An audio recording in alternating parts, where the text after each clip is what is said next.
सारा दिन बाजार में बैठा है, हंस रहा है, कह कह लगा रहा है, घर के अंदर जा रहा है, हू का आलम है, रोना ही रोना है। नमाज के सजदों में, अव्वबीन में, तूने चाश में, इसराक में, तूने सलातुल हाजत के अंदर खुदाए पाक से दुकान मांगी, मकान मांगा, औलाद का सुकून ही कोई नहीं मांगा।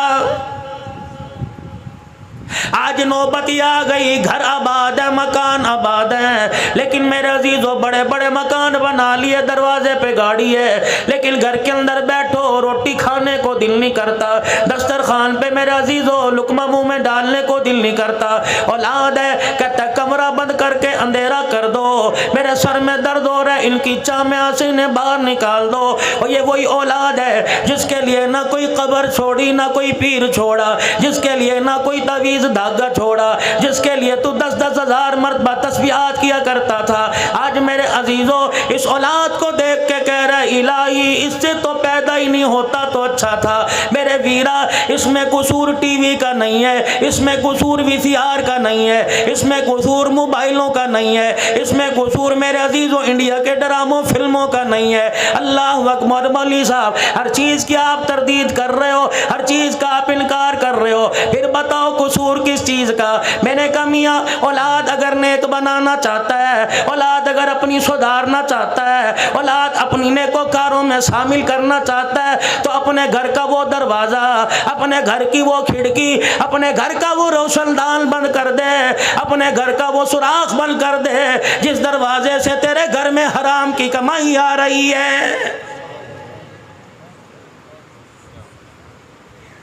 तीन बातों का ख्याल करना, फकर वालों जिंदगी वफा करे या ना करे, इस बात को पल्ले बांध लेना और इसको कब्र तक साथ ले जाना। क़यामत के दिन चमकते चेहरे के साथ उठाए जाओगे। कोशिश करना अपने दस्तरखान पे हराम का लुकमा आने ना देना। डंडी मार कर किसी का हक दबा कर, खा कोई अपना हो या दुकान पर कोई गिराक आया हो, किसी का हक मार के अपने दस्तरखान पे ताज़ा गोश्त ना लेके आना। रब्बे काबा की कसम है, अगर हराम का लुकमा तेरे दस्तरखान पर आ गया तो आइंदा आने वाली 3 नस्लों का बेड़ा गर्क करके रख देगा। आलिम पैदा नहीं होगा अगर कोई किताबें पढ़ गया अमल नहीं करेगा, हाफिज बन गया तो कुरान पाक याद नहीं होगा। ओए लोगों, औलाद के हाथों से ये हराम की रोजी कमाने वाला मारा जाएगा। दूसरा, मेरे चानों मेरे प्यारों, अपने हाथ को हमेशा ऐसे रखना, अपने पेट से कभी चादर ना उठाना। सूखी मिले खुदा का शुक्र करियो, गिल्ली मिले खुदा का शुक्र करियो, चटनी मिले अल्लाह का शुक्र अदा करियो, देसी मुर्गी मिले अल्लाह का शुक्र अदा करियो। और जब भी तेरे कोई दरवाजे पर आवे, किसी को खाली ना भेजना, अल्लाह अकबर मीठी बात ही कह देना, हंस के दिखाई देना। कोई 1000 रुपया मांगने आवे, उसे पानी के गिलास पर इमफारी कर देना। ले मेरे अजीजों, इससे फायदा क्या होगा? परवरदिगार आलम तेरे माल को अस्पतालों से बचाएगा, तेरे माल को थाने से बचाएगा, तेरे माल को चोरी चकारी से बचाएगा, तेरे माल को हरामकारी से बचाएगा। एक अल्लाह वाले के पास एक आदमी आ गया और आके कहने लगा, अल्लाह वाले, लाख में हाथ डालता हूँ राख हो जाता है, पता नहीं क्या बात है, परेशान हो। अल्लाह वाले कहने लगे, क्या तूने क्या क्या हरवा इस्तेमाल किया? कहने लगा, कोई तवीज़ वाला ना छोड़ा, कोई अल्लाह वाला ना छोड़ा, कोई आस्ताना ना छोड़ा, कोई खानका ना छोड़ी। अल्लाह वाले ने चेहरे पे नजर डाली, कमियां मेरे पास आ गया, बता तेरा मर्ज की तशखीस कर दूं, बता तेरा मर्ज बतलाऊं या तुझे तवीज़ दे दूं। अपनी जेब दिखाने लगा, अपना गला, अपने हाथ, अपने पैर दिखाने लगा। कहने लगा, देखो जिस्म का कौन सा हिस्सा है जहाँ धागा ना बंधा हो, जिस्म का कौन सा जेब का हिस्सा है जहाँ तवीज़ ना बंधा हो। अल्लाह वाले, मुझे तवीज़ ना दे, मेरे मर्ज का हल बतला दे। अल्लाह वाला मुस्कुरा के कहने लगा, तेरे मर्ज का हल ये है, हराम कमाना और कम तोलना छोड़ दे, खुदा तेरे रिज़्क़ में बरकत अता फरमाएगा। सोची पड़ गया, कहने लगा, हो ये क्या बात कर दी। 4 दिन गुजरे थे, दुकान के ऊपर लिख के लगा दिया कि मेरा दिया हुआ माल, मेरा तोल पूरे भक्कर के अंदर तुलवा लो, कमी आ जाए तो सारे पैसे वापिस। और जो भी मिल जाता यूं नहीं कहता काश इतना हो जाता, कल वाला भी आज मिल जाता। जितना मिलता अल्लाह के नाम पर निकालता और खुदा का शुक्र अदा कर लेता। चंद ही दिन के अंदर पैसे की परवाह नहीं हो गई, माल की परवाह नहीं हो गई, सोने चांदी अल्लाह पाक ने अता फरमा दिए। इतना माल आया कि तराजू भी सोने का बन गया। एक दिन बैठा सोच रहा था कहाँ जेब में दमड़ी नहीं हुआ करती थी, अब सोना ही सोना घर के अंदर है। अल्लाह वाले के पास तराजू उठा के ले गया, कहने लगा अल्लाह वाले तूने हल तो मुझे बतला दिया, लेकिन जो मैंने इतनी दुनिया को क्या करना है जिसके बारे में कमली वाले ने कहा दुनिया जीफतुम व तालिबुहा कलाब, और दुनिया मुर्दार है, इसका तलब करने वाला इंसान नहीं कुत्ता है। रहमत दो आलम अलैहिस्सलाम ने फरमा दिया जब से कायनात की रनाइयों रंग रंगतों को बनाया उस वक़्त से एक मर्तबा भी खालिक कायनात ने बनाने वाले ने एक मर्तबा भी रहमत की निगाह से नहीं देखा। ये दुनिया आज मेरे पास इतनी आ गई कि तोलने वाला तराजू भी मेरे पास सोने का आ गया। अल्लाह वाला कहने लगा तेरे मर्ज का मुझे पता लग गया, बता मैं तुझे तावीज़ दूं या तेरे मर्ज का इलाज कर दूं या तशखीस कर दूं। अल्लाह वाले बता इसकी तशखीस क्या है? फरमाया सामने जो नदी बह रही है ये सोने का तराजू उठा के उस नदी में डाल दे, खुदा तेरे माल में बरकत अता फरमाएगा। कहने लगा अल्लाह वाले पानी में ही डाल दूं, ये दरिया नहर की मोगे की मौजों के हवाले कर दूं, ये कौन सी बरकत हुई का डाल दे। कहने लगा अल्लाह वाले की बात पहले भी करामत थी, डाल दिया चल दिया। अगला दिन हुआ, सुबह का वक़्त हुआ, दाएं बाएं से उसकी दुकान का शटर उठने के बाद दरवाजे खुलने के बाद ग्राहकी ग्राहक दुकान पर आ गए। मेरे अजीजों सौदा लेने के लिए आ गए। गांव के पिछवाड़े से एक आदमी नदी पार करके उसकी दुकान पे आने लगा। जब उसने नदी में अपने पैर डाले नदी पार करने लगा, वो सोने के तराजू को उसका पाँव लगा, ठोकर लगी, हाथ डाल के मैं देखने लगा क्या है, पत्थर है, रोड़ा क्या चीज है। तराजू हाथ में आया, फौरन ध्यान उसी दुकानदार की तरफ चला गया। कहने लगा ओ ये तो उसी भाई का तराजू है जो पैसे भी पूरे लेता है, सौदा ज्यादा देता है, कभी कभी बगैर पैसे के सौदा दे देता है। दुकान पे गया, छत फटी नजर नहीं आई, दरवाजा टूटा नजर नहीं आया, ताला टूटा नजर नहीं आया, धाड़े मार के रोके कहने लगा क्या बनी, ये सेना सोने का तराजू नदी में मुझे मिला, लगता है चोर चोरी करके लेके गया।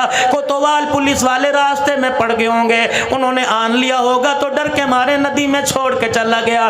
तराजू उठाया, नंगे पैरों से अल्लाह वाले के पास दौड़ा और जाके कहने लगा अल्लाह वाले पहले तो पैसा पल्ले कोई नहीं था, अब जब आया तूने नदी में बहा दिया, लगता है ये दुनिया मेरी जान लेके रहेगी, मेरा दीन खराब करके रहेगी, मेरी आखिरत खराब करके रह गई। अल्लाह वाला कहने लगा बता तो सही धाड़े क्यों मार रहा है, कुक्के क्यों निकाल रहा है। कहने लगा जिस तराजू को आपने पानी में फेंकवाया था वही तराजू आज कोई मेरी दुकान पे दे के चला गया। पहले तो अल्लाह वाला रोया करता था, आज हंस के कहने लगा काम बन गया, बात बन गई। अल्लाह वाले इधर मेरी जिंदगी का सवाल है, मेरे ईमान का सवाल है, मेरी नेकियों का सवाल है, तू कह रहा बात बन गई। कहने लगे पानी में तेरा तराजू सोने का फेंकवाना मकसूद नहीं था, बल्कि ये बतलाना था हराम का माल जितना भी पास रख ले जाके रहता है और हलाल का माल कहीं भी फेंका वापिस आके रहता है।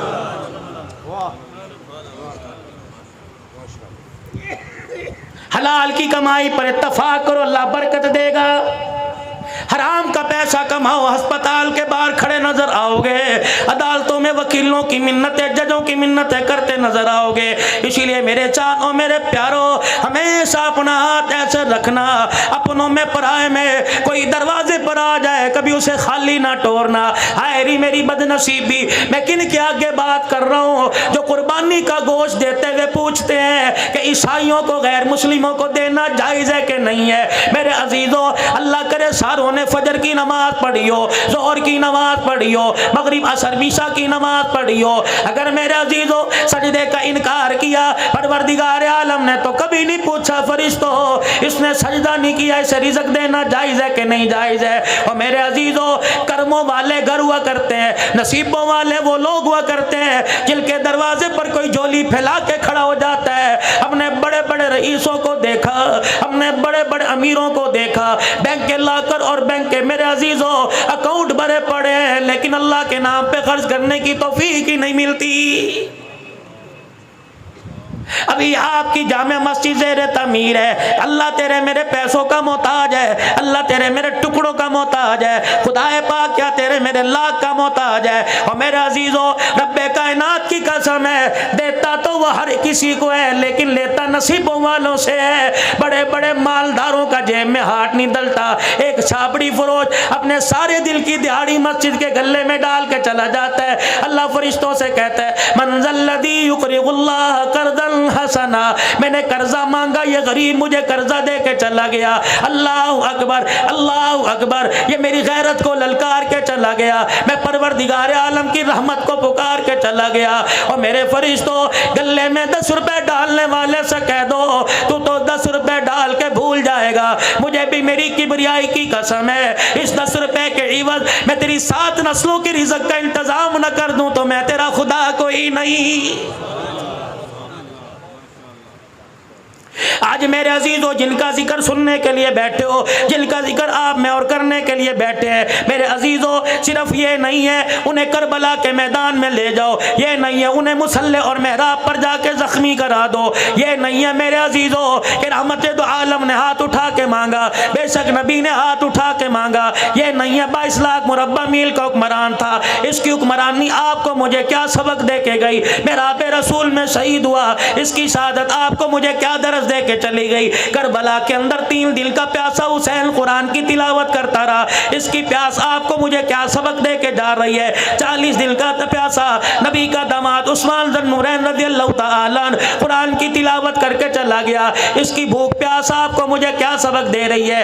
अगर मेरे अजीजों अल्लाह गनी इनके अय्याम ही मनाना मकसद है तो फिर मेरे अजीजों अय्याम मनाओ, दिन रात मनाओ, लेकिन क़यामत के दिन झोली खाली लेके चले जाओगे। अगर इनके अय्याम मनाकर, इनकी शहादत के दिनों को मनाकर उम्मत को सबक देना, उम्मत को मेरे अजीजों पैगाम देना मकसूद है कि ये लोग हैं जिन्होंने परवरदिगार आलम को इतना ज़मीन पर राज़ी किया कि परवरदिगार आलम के प्यारे हबीब ने इनके सजदों को, इनकी इबादतों को, इनके रोने को, इनके शहादतों को कभी बदर के मैदान में, कभी मक्के की तपती रेत पर, कभी ताइफ की गलियों में, कभी ओहद के मैदान में, कभी शैबे अबी तालिब की घाटी में, इनके सब्र इस्तक़लाल को देखकर नाम ले लेके कह दिया, और मेरे अबू हुरैरा और मेरे बिलाल और मेरे अबू ज़र गफ़ारी और मेरे हमजा, मेरे अबू बकर, मेरे उमर, फर्शों पे मैं तुम्हारे से राज़ी हो गया, अर्शों पे मेरा खुदा तुम्हारे से राज़ी हो गया है।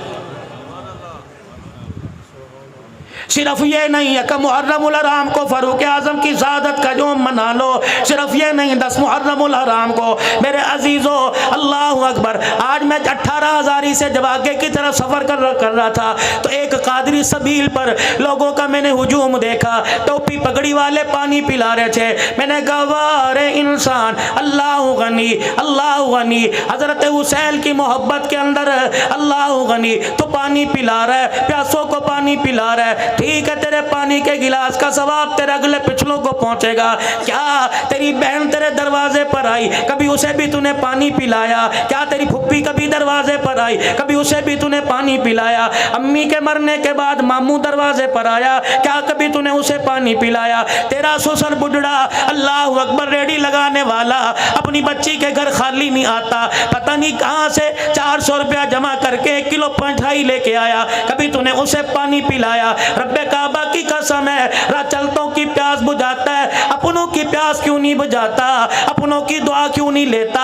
कभी माँ ने रात को पानी मांगा, कभी अब्बू जान ने रात को पानी मांगा, और मेरे अजीजों माँ के पास ठंडा पानी लेके खड़ा हुआ, फिर तो तेरी सबील ये जायज़ है, वरना ईमानदारी की बात है, अपना अपना मिजाज है, अपना अपना नजरिया है, अपनी अपनी सोच है, अपनी अपनी फिक्र है। जो माँ की प्यास पे माँ को पानी नहीं पिलाता, वो सारी इंसानियत को मीठे पानी के शरबत पिलाए, खुदा की कसम फायदा कोई नहीं।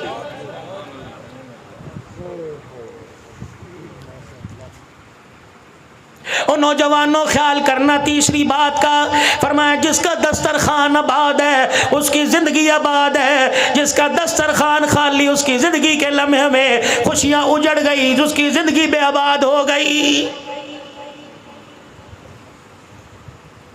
इलाहुल आलमीन तेरे माफ करने के तरीके क्या है? फरमाया अल्लाहु गनी। फरमाया ओ मेरे बंदो, मेरे माफ करने के तरीके देख लो।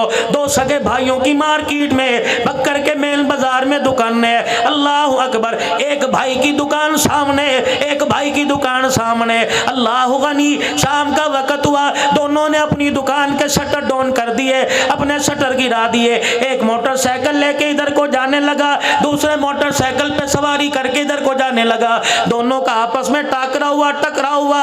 मोटरसाइकिल का क्रॉस होते होते बड़े ने छोटे से, छोटे ने बड़े को कह दिया आजा घर चल, खाना तैयार है, दोनों मिलके बैठ के खाएंगे। छोटे ने दावत दी, बड़े ने कहा अल्लाह तुझे बहुत ज्यादा दे दे, रब्बे काबा की कसम है ये ज्यादा इतना बढ़ता जाएगा, तुम्हें कब्रों में चले जाएंगे, रिज़्क़ का दरवाजा खुलता जाएगा। और यकीन जान भाई का एहसास करने की वजह से फरमाया, उसने यूं कह दिया खुदा तुझे ज्यादा दे दे, इसने कहा यार अल्लाह भी तेरा भला कर दे। फरमाया ये दोनों जुमले भाइयों के जुबान से निकले, परवरदिगार आलम इस पर भी बंदे के गुनाहों को माफ फरमा देता है। अल्लाह, मौली साहब मेरा तो भाई कोई नहीं था, दुनिया से चला गया, क्या करूं? का गर्मी का मौसम है, सुबह उठा नमाज पढ़ी, दुकान खोलने के लिए नाश्ता कर रहा है जाने के लिए, भाई कोई नहीं, बहन कोई नहीं, अम्मा अब्बा फौत हो गए, इकलौता है। घरवाली ने पानी का मग, पानी का जग, मग्गा गिलास प्याला ला के सामने रख दिया। अल्लाह गनी, पीने के लिए तूने हाथ बढ़ाया, प्याला हाथ में पकड़कर तूने किनारा मुंह के लगा लिया। पानी पीते पीते तेरी आसमान की तरफ निगाह उठी, एक चिड़िया अपने परों को हिलाती हिलाती तेरी दीवार के मुडेरे पर आके बैठ गई। कभी इधर कभी इधर, कभी आगे कभी पीछे देखे, अपनी जान बचाए और तेरे पानी के प्याले की तरफ घूर घूर के देखे। तेरे मन में ख्याल आया रोटी का टुकड़ा छोड़कर, अपनी प्यास आदि छोड़कर वो पानी का प्याला उठा के तू चला गया और दीवार के जाके तूने किनारे मुंडेर पे रख दिया और जाके दूर हट के बैठ गया। चिड़िया अपने परों को, अपने पैरों को इधर हिलाती हुई प्याले से ऊपर छलांग लगाकर इधर गई, फिर आकर किनारे पे बैठ के ऊंट पी लिया, फिर दोबारा नीचे उतरी, अपनी जान भी बचा रही है, तुझे देखती भी जा रही है। कितने कतरे पिएगी? एक पिएगी, दो पिएगी, तीन चार पिएगी। और मेरे अजीजों, जब उसका पेट भर गया, उसकी प्यास बुझ गई, आसमान की तरफ देख के ठंडा सांस लेगी। अल्लाह वालों ने फरमाया जब ये चिड़िया फुर करके तेरी दीवार से उड़ेगी, फरमाया जब तक ये परों को हिलाती जाएगी तेरे घर पे खुदा की रहमत बरसती जाएगी। करने के काम जो थे वो करते कोई नहीं। कश्मीर बनेगा पाकिस्तान, कश्मीर बनेगा पाकिस्तान।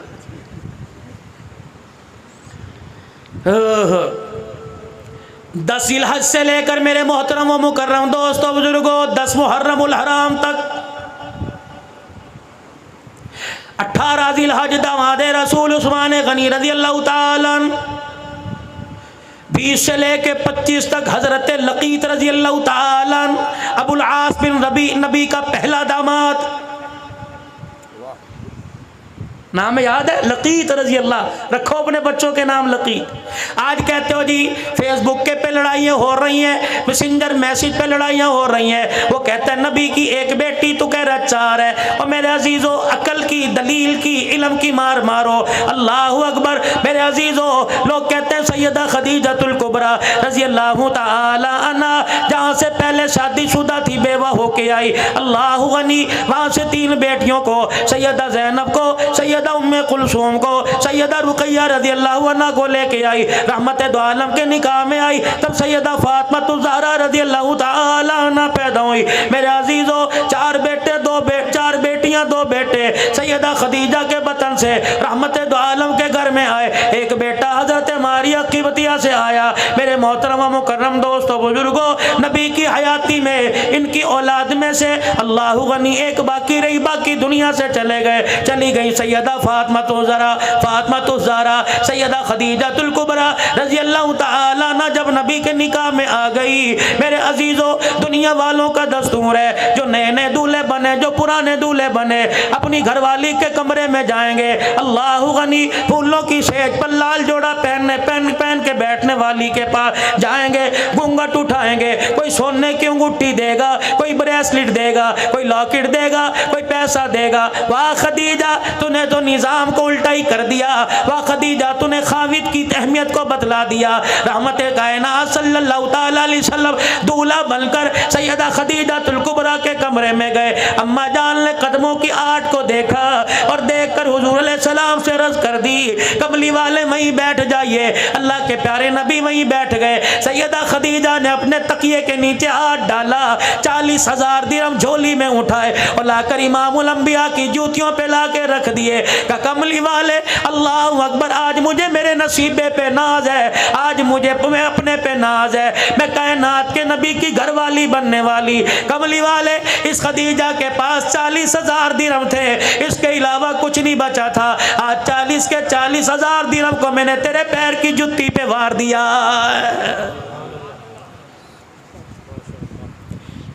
अल्लाह पाक ने सैयदा खदीजतुल कुबरा को बेटी दी ज़ैनब रज़ी अल्लाह अन्हा। सैयदा खदीजतुल कुबरा की हम सीरा थी हाला। बहन भाइयों में प्यार होता है, भाई भाई में प्यार होता है। औलाद आंगन में खेलती है, कहते यार ये बच्चे बड़े हो जाएं, रिश्तेदारी ना कर लें, निस्बतें ना कर लें, आपस में बयान ना लें,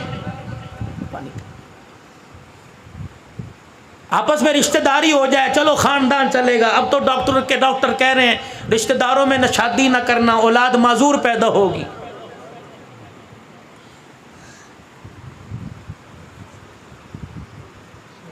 सारे मामे फूफी के रिश्तेदार बैठे आपस के अंदर रिश्तेदारी की, मजूर पैदा, तुखम आ गया आंखों के अंदर, हरामीपन आ गया आंखों के अंदर। जिन्हें मोबाइलों के ऊपर, मोबाइलों की फेसबुक पर हुस्नो जमाल नजर आने लगे, वह मामे की धी को, फुप्पी की धी को कैसे पसंद करेगा। बक्कर वालों, मौजू भी अपना अर्ज कर रहा हूँ, लेकिन साथ साथ बताता जा रहा हूँ, मेरा मौजू माशरत पर होता है। यकीन जानो हुसैनी साहब, अल्लाह की कसम उठा के कहता हूँ, अल्लाह के घर में बैठा हूँ, एक औरत का मुझे मेरे सूरत से, गुजरात से आज तकरीबन 4 साढ़े 4 बजे फ़ोन आया। यकीन जानो मेरे साथ जितने खुद्दाम हैं ये भी सोच रहे थे पता नहीं मौली साहब हिचकियों के साथ क्यों रो रहे हैं। कहने लगी मौली साहब बेवा हूँ, मेरे एक बेटा, मेरी 2 बेटियाँ हैं। मौली साहब कितने दिन हो गए फोन पर तेरा नंबर तलाश कर रहे हो, कभी लोग धोखा देते हैं, कभी किसी का नंबर किसी का नंबर। मौलवी साहब मुझे यकीन नहीं आ रहा, तकरीर करके सुना, मैंने कुरान पाक की आयत पढ़ के सुनाई। कहने लगी नहीं नहीं, वीडियो कॉल करती हो, अपना चेहरा दिखा। मेरे अजीजों, ये 18,000 से बक्कर के दरमियान के सफर की बात है। आज ही मेरे अजीजों, क्या पता वो अल्लाह की बंदी लाइव सुन रही हो। कहने लगी मौलाना मुझे अब यकीन आ गया, मैंने एक दुख की बात करनी है, एक सुख की बात करनी है। बता पहले तुझे दुख की बात सुनाऊं कि सुख की बात सुनाऊं। मैंने कहा धीरानी जो मर्जी सुना दे। कहने लगी मौली साहब सुख की बात यह है, 4-5 दिन पहले मुझे ख्वाब में रहमत दो आलम की ज़ियारत नसीब हो गई। अल्लाह के पाक पैगंबर सल्लल्लाहु ताला अलैहि वसल्लम लोगों के दरमियान खड़े हैं, जिधर जा रहे हैं मैं भी जाने लग गई। अल्लाह अकबर, फिर धाड़े मार के रोने लग गई। कहने लगी बड़ी गुनाहगार हूँ, मेरे नसीबे में अल्लाह गनी आज की माँ मेरे नसीबे पर, क्या मेरे नसीबे के क्या कहने कि खुदा का नबी मेरे ख्वाब में आया। फिर अल्लाह अकबर, कहने लगी मौली साहब दुख की बात सुनाओ। मैंने कहा बेटी सुना। कहने लगी मौली साहब तुझे मौलाना कहूँ, हजरत जी कहूँ या अब्बू कहूँ। मैंने कहा बेटी अब्बू कह ले। 29 साल की उसकी उम्र, 46-47 साल मेरी उम्र है। मैंने कहा बेटी मुझे अब्बू कह ले। दुख की बात सुनाने लगी। कहने लगी मौली साहब पिछले साल मैं बेवा हो गई। अल्लाह अकबर, तुझे मैं पैगाम देती हूँ, अंदर की बात बतलाई, सुनना कान खड़े करके। कहने लगी मौली साहब मजमे में जावेगा, तकरीरों में जावेगा, खानकाह में बैठेगा, आस्ताने पे जावेगा, बयान करेगा। अल्लाह अकबर, पर्दे में माएँ बहनें बैठी होंगी, उनको जाके मैं इंडिया की बेटी का पैगाम दे दियो और उनको कहना जब नमाज के बाद दुआ किया करो तो हाथ उठा के दुआ किया करो, अल्लाह उनके शोरों की लंबी उम्र कर दे, अल्लाह उनके शोरों को उनकी जिंदगी में ना मारे, अल्लाह कभी किसी को बेवा ना करे। मौलाना मुझे 1 साल के बाद शौहर की अहमियत का पता लग गया कि आदमी का साथ क्या होता है। मैंने कहा बेटी ठीक कह रही है, जब सर पर सुहाग का साया होता है, खुदाए पाक की कसम लोग राह चलते कतराते हैं, जब सुहाग कब्र के अंदर चला जाए, जब तक जिस्म से कपड़े नहीं उतरते, माशरा 2 रोटी देने के लिए तैयार ही नहीं होता है।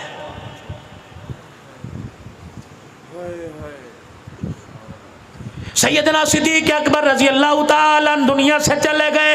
दूसरा दिन है, असर की नमाज के बाद चंद बच्चियां उम्र की कच्चियां दरवाजे पर आके खड़ी हो गई। एक बच्ची आगे बढ़ी और उसने हजरत उमर रजी अल्लाह ताला अन्हु को हैरत की निगाह से देखा। हजरत उमर ने इशारा किया, क्या बात है? मिंबर पर टेक लगाए बैठे थे, इशारा किया, क्या बात है? कहने लगी इधर आइए। हजरत उमर खड़े होकर चले गए और फरमाने लगे, बेटी क्या बात है? कहा चाचा, 4 दिन पहले जो इस मुसल्ले पे इमामत करवाया करता था, इस मिंबर पर बैठ के कुरान की तशरीह किया करता था, वो कहाँ चला गया? सैयदना उमर कहने लगे, मैं समझ गया ये बाबे अबू बकर की बात कर रही है। मैंने कहा बेटी, वो तो बेवफाई देकर हमेशा के लिए रोज़ा अनवर में चला गया। वो बेटियां एक मिनट के लिए, लम्हे के लिए रोई, फिर कहने लगी चाचा, ये जिम्मेदारी मदीने वालों की, यतीमों गरीबों की, बेवाओं की, बेकसों की, किनादारों की किसके सुपुर्द करके चला गया? हजरत उमर कहते हैं, मैंने अपनी तरफ इशारा किया, एक बच्ची आगे बढ़ी और फिर मुझे डांट के कहने लगी, अगर गरीबों यतीमों की जिम्मेदारी तेरे सुपुर्द करके चला गया तो तुझे यहाँ बैठने की किसने इजाजत दी? हजरत उमर कहने लगे, मैंने कहा मैं क्या करूँ? कि मेरा हाथ पकड़ के मदीने की गली में ले गई, अपने घर की दीवार के साथ एक दरवाजे से मुझे अंदर दाखिल कर दिया। मैंने देखा बकरी का बाड़ा था, एक बच्ची अंदर गई और जाके एक हाथ में झाड़ू और एक हाथ में बर्तन लेके आ गई। कह लगी, चल पहले हमारी बकरियों के बाड़े में झाड़ू दे, फिर हमारी बकरियों का दूध धोकर हमारे दरवाजे पर दे के आ। हजरत उमर कहते हैं, मेरी कूकें निकल गई, मेरी चीखें निकल गई। पहले मैं झाड़ू देता रहा, सिद्दीक को याद करता रहा, फिर मैं पानी, फिर मैंने दूध का बर्तन भरा, फिर मैं दरवाजे पे दे के आया। बच्चियां कहने लगी, अल्लाह तुझे शादोबाद रखे, अल्लाह तेरा भला करे। कहने लगे, मैंने रोते हुए पूछा, ए बेटी ये जिम्मेदारी मुझे क्यों दी? का बाबा ये सिद्दीक की बात करता है, रब्बे काबा की कसम, जब से खिलाफत का ताज पहना उस वक्त से लेकर उस 2.25 साल तक उसे पता था हमारा अब्बा कोई नहीं। वो रोजाना असर की नमाज के बाद हमारे दरवाजे पे आया करता, मैं दूध का बर्तन लेता, हमारी बकरियों के बाड़े में जाता, पहले बकरियों का बाड़ा साफ किया करता था, फिर यतीमों की बकरियों का दूध दो के उनके घर में पहुंचाया करता था। अल्लाह। हजरत लकीत रजी अल्लाह ताला, थोड़ा सा रस करके थोड़ी बात आगे चलाता हूं। अल्लाह पाक ने सैयदा ज़ैनब को जवानी दे दी, इधर हाला का बेटा लकीत ये भी जवान हो गए। हजरत हाला लकीत का रिश्ते का पैगाम लेकर, सैयदा ज़ैनब का पैगाम देकर रहमत दो आलम की घरवाली सैयदा खदीजा के पास आई और आके कहने लगी, बहन वादा याद है? का क्या वादा? का मेरा बेटा जवान, तेरी दी जवान है। अम्मा खदीजा मुस्कुराई, उठी और कहने लगी, कमली वाले सारी जिंदगी आपके कदमों पे निछावर किया, कभी आपसे कुछ मांगा नहीं, आज मांगू तो आप दोगे। हुजूर ने फरमाया, जी खदीजा, कमली वाले मेरी बहन दरवाजे पर आई है, बड़ा मान लेके आई है, आप ही ने तो फरमाया दी दिहानी को दरवाजे से खाली नहीं बैठे। अल्लाह के पैगंबर ने फरमाया, क्या मांगती है? कमली वाले सोने चांदी कपड़े लत्ते का सवाल नहीं, तेरी धी का रिश्ता मांगती है। नबूवत की आंखों में आंसू आ गए। आपने फरमाया, अगर मैं बाप हूं तो तू मां है, मुझे पता है मेरी औलाद के बारे में खदीजा तो अच्छा फैसला करेगी, तेरी मर्जी हाँ कर दे, तेरी मर्जी ना कर दे। का कमली वाले आपकी क्या राय है? का खदीजा तेरी हाँ में हाँ, तेरी ना में ना। अम्मा खदीजा हाला के पास गई, जाके गले से लगाया, का मुबारक हो मुहम्मदुर रसूलुल्लाह ने रिश्ते के लिए हाँ कर दी है। अल्लाह, इनका नाम ही कोई नहीं लेता बुलास का। उधर ऐलान नबूवत हुआ, या अय्युहन्नास क़ूलू ला इलाहा इल्लल्लाह। नबी का घराना मुसलमान हो गया, नबी के घराने ने कलमा पढ़ लिया। हजरत लकीत ने, अबुल आस बिन रबी ने अभी कलमा ना पढ़ा, तकलीफें आई, मुसीबतें आई, रहमत दो आलम को मक्का छोड़ के मदीना जाना पड़ा। ये अपने घर में, अपने ससुराल में सैयदा ज़ैनब खुश थी, इसलिए रहमत दो आलम अलैहिस्सलाम ने इनको जाने का नहीं कहा, अपने शौहर के पास रहे, हालात बेहतर होंगे तो मदीने में आ जाइयो। मेरे अजीजों, फिर हिजरत के दूसरे साल गज़वा बदर हुआ। अल्लाह अकबर, कोई जंग करने नहीं जा रहे थे, अपने अपने माल की हिफाजत के लिए, अपने माल को बचाने के लिए जा रहे थे। हज़रत अब्बास लड़ने के लिए नहीं, बरादरी का साथ देने के लिए, हज़रत अकील अली के भाई बरादरी का साथ देने के लिए, हज़रत लकीत अल्लाहु अकबर अबुल आस बिन रबी बरादरी का साथ देने के लिए। फिर वहाँ जाकर अल्लाह की तरफ से गज़वा बदर हो गया, 70 मारे गए, 70 कैदी कर लिए गए। इनके अंदर मेरे अजीज़ों नबी का दामाद भी कैदी कर लिया गया। अल्लाह गनी। और मेरे अजीज़ों शान उमर सुनो, अल्लाह के पाक पैगम्बर ने सैयदना सिद्दीक़ अकबर से, सैयदना उस्मान ज़न्नुरैन से, हज़रत अली से, तमाम साहबा से मशवरा लिया इन कैदियों का क्या करना चाहिए। खुदा के पैगम्बर को मशवरा दिया। अल्लाह के पैगम्बर इल्म पढ़े लिखे लोग हैं, लिखाई का काम जानते हैं, ऐसा करो इनको को हमें लिखाई सिखा दें, हम तुम्हें आज़ाद कर देंगे। और बाकी जो मालदार है 1000 दिरहम से लेकर 4000 दिरहम तक फिदिया दे दो, आज़ाद कर देंगे। खुदा के पैगम्बर ने बिलाल जाकर सरदाराना मक्का को पैगाम दे दे, और एक ने अपने पीछे अपने इलाके में मक्के में अल्लाहु अकबर पैगाम रवाना कर दिया, पैसे लेके आओ, हमें छुड़ा के चले जाओ। हज़रत लकीत ने अबुल आस बिन नबी ने भी पैगाम भेज दिया। ये पैगाम सैयदा ज़ैनब को मिला, ज़ैनब आजा फिदिया दे जा, अपने अब्बे से मुझे छुड़ा कर वापस ले जा। हज़रत लकीत। दोस्तों उम्मीद करता हूँ हज़रत मौलाना अब्दुल हन्नान सिद्दीक़ी साहब हफ़िज़हुल्लाह का ये बयान आप हज़रात को बहुत पसंद आया होगा। अगर बयान पसंद आया हो वीडियो को शेयर करें, चैनल को सब्सक्राइब करें और अल्लाह तबारक व तआला से दुआ करें कि अल्लाह तबारक व तआला हम तमाम को हज़रत मौलाना अब्दुल हन्नान सिद्दीक़ी साहब हफ़िज़हुल्लाह की इन बातों पर अमल की तौफ़ीक़ अता फ़रमाए, और अल्लाह तबारक व तआला हज़रत मौलाना अब्दुल हन्नान सिद्दीक़ी साहब हफ़िज़हुल्लाह की उम्र में बरकत अता फ़रमाए, और अल्लाह तबारक व तआला हज़रत का साया हम तमाम के सरों पर ताज़ेर क़ाइम फ़रमाए। आमीन।